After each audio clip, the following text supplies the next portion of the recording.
Okay, Paul Inventor 3 here, but you knew I was going to say that.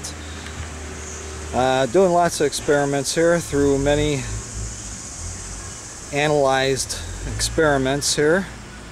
I finally figured out what the heck was going on in my last video.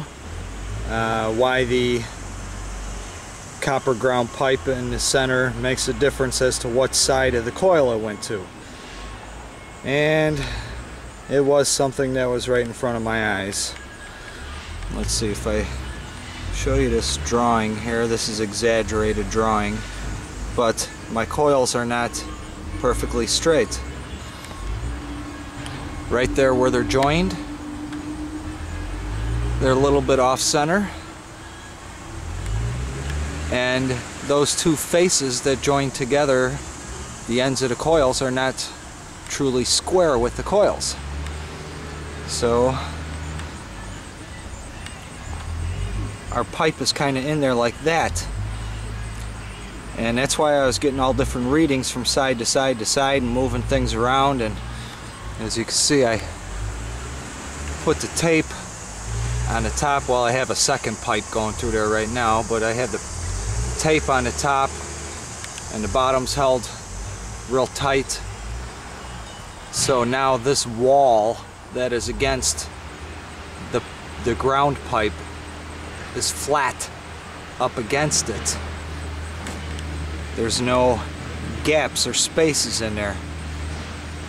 So that's why I was getting a huge difference. I mean, between 40 volts all the way up to 118 volts right now difference, just depending on how exactly up against the inside wall and flat, and also how straight you have it.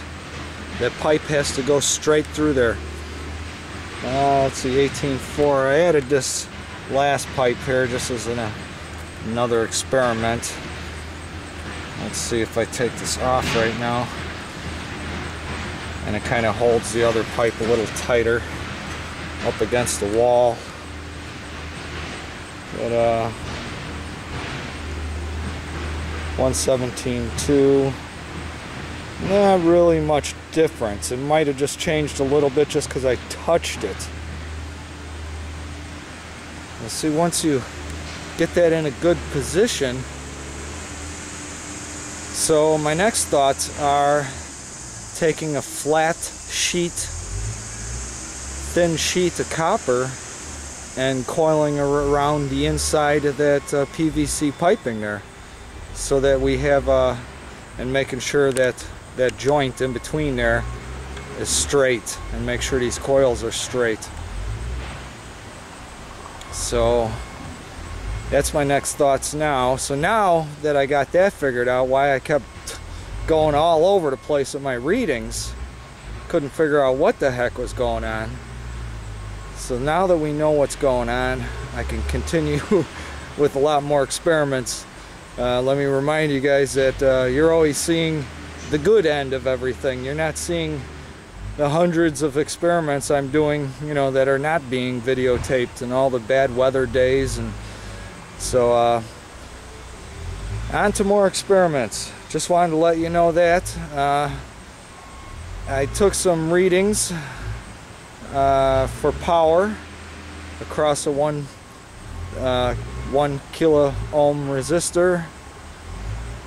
So I'm just gonna go back home and make sure I do the math correctly, and I should have some results on power readings for you guys real soon.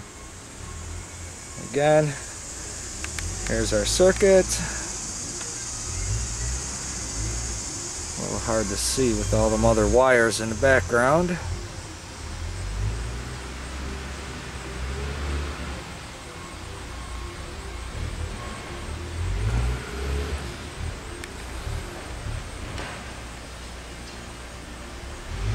All the way to up there.